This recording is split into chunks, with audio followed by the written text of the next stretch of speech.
कलम लागू करने की मांग वाली पीआईएल पे कोर्ट में सुनवाई हुई है। हमने ये मांग किया है कि राइट टू एजुकेशन एक्ट को बदल के राइट टू इक्वल एजुकेशन बनाया जाए और पूरे देश में सिलेबस कॉमन किया जाए। बंगाल वाला बंगाली में पढ़े, गुजरात वाला गुजराती में पढ़े, महाराष्ट्र वाला मराठी में पढ़े, तमिलनाडु वाला अपने तमिल में पढ़े, लेकिन सिलेबस और करिकुलम एक समान होना चाहिए।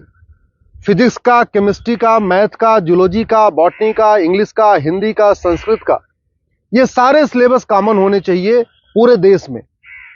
और वो इसलिए जरूरी है क्योंकि सारे के सारे कॉम्पिटिटिव जो एग्जाम हो रहे हैं उनका पेपर एक हो रहा है। इंजीनियरिंग का एक ही एग्जाम होता है पूरे देश के लिए, मेडिकल का एक ही एंट्रेंस एग्जामिनेशन होता है पूरे देश के लिए, एनडीए का एक ही एग्जाम होता है पूरे देश के लिए। इसी तरीके से आईएएस का जो पेपर होता है वो सबके लिए कॉमन होता है, पीसीएस का पेपर सबके लिए कॉमन होता है, बैंक का पेपर सबके लिए कॉमन होता है, रेलवे का पेपर सबके लिए कॉमन होता है। और अब तो यूनिवर्सिटी में एडमिशन के लिए कॉमन जो सीयूईटी हो रहा है वो भी सबके लिए एक पेपर कॉमन है।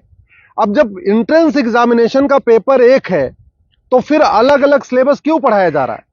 सीबीएसई कुछ अलग पढ़ा रहा है, आईसीएसई कुछ अलग पढ़ा रहा है, यूपी बोर्ड अलग पढ़ा रहा है, बिहार बोर्ड अलग पढ़ा रहा है, बंगाल बोर्ड अलग पढ़ा रहा है। और सारी पढ़ाई करने के बाद जब बच्चा जाएगा एग्जाम देने, उसके लिए सबके लिए एक पेपर होगा।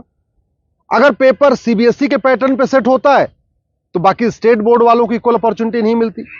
अगर जो एंट्रेंस एग्जामिनेशन का पेपर है इंजीनियरिंग का, मेडिकल का, एनडीए का, बैंक का, रेलवे का, अगर वो आईसीएसई बोर्ड के पैटर्न पे होता है तो सीबीएसई बोर्ड वालों को और बाकी स्टेट बोर्ड वालों को फिर इक्वल अपॉर्चुनिटी नहीं मिलती।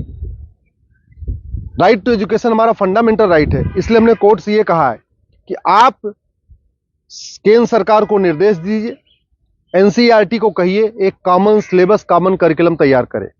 आज की डेट में जो नवोदय स्कूल है वो पूरे देश में उसका सिलेबस कॉमन है, जो आपका केंद्रीय विद्यालय है उसका सिलेबस भी कॉमन है।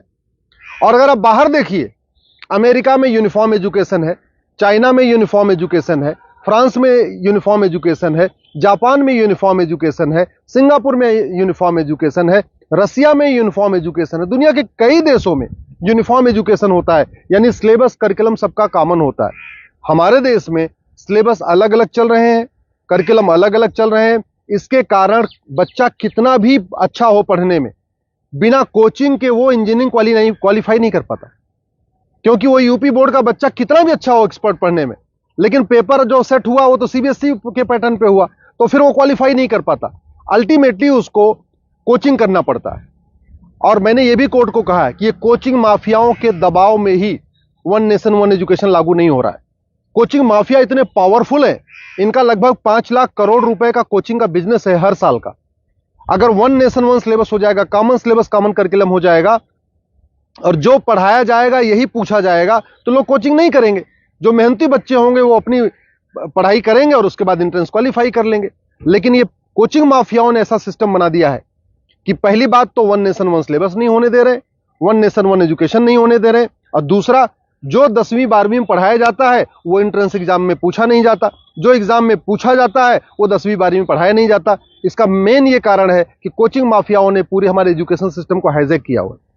और दूसरी बात ये भी है, जो बुक माफिया हैं, पब्लिशर हैं, ये नहीं चाहते कॉमन सिलेबस कॉमन करिकुलम हो। क्योंकि अगर कॉमन सिलेबस कॉमन करिकुलम हो जाएगा और सिलेबस कांस्टेंट रहेगा, 2 साल 3 साल 4 साल तक वही रहेगा, तो फिर जो पब्लिशर है इनकी किताब कोई नहीं खरीदेगा, लोग एनसीईआरटी किताब खरीद लेंगे। जो एनसीईआरटी छापेगा अगर वही लोग किताब में स्कूल में चलाएंगे तो एनसीईआरटी किताब 100 रुपए की मिलती है, प्राइवेट पब्लिशर उसको 500-1000 रुपए की बेचते हैं। तो बुक माफिया नहीं चाहते कि कॉमन सिलेबस कॉमन करिकुलम हो, एनसीईआरटी किताब हर जगह लागू हो। कोचिंग माफिया नहीं चाहते यूनिफॉर्म सिलेबस हो, यूनिफॉर्म करिकुलम हो, वन नेशन वन सिलेबस हो। और स्कूल माफिया नहीं चाहते कि one nation one education board हो। सीबीएसई बोर्ड वाले चाहते हैं कि उनका सीबीएसई बोर्ड अलग से चलता रहे, जिससे उनकी दुकान चलती रहे। आईसीएसई बोर्ड वाले चाहते हैं कि उनकी दुकान अलग से चलती रहे। तो इसलिए ना सीबीएसई बोर्ड वाले चाहते हैं one nation one syllabus, one nation one education board हो, ना आईसीएसई बोर्ड वाले चाहते हैं। और इसका नतीजा ये हो रहा है कि आम जनता, आम बच्चा पिस रहा है इस पूरे माफिया राज में। इसलिए मैं कोर्ट से निवेदन किया है। कोर्ट ने केंद्र सरकार के शिक्षा मंत्रालय को और कानून मंत्रालय को 4 हफ्ते के अंदर जवाब दाखिल करने के लिए कहा है। एनसीईआरटी, सीबीएसई बोर्ड और आईसीएसई बोर्ड को बोला है 4 हफ्ते के अंदर जवाब दाखिल करिए। दिल्ली सरकार को भी बोला है कि आप भी अपना स्टैंड क्लियर करिए, आप क्या चाहते हैं, आप one nation one syllabus, one nation one curriculum चाहते हैं या नहीं चाहते, आप one nation one education board चाहते नहीं चाहते।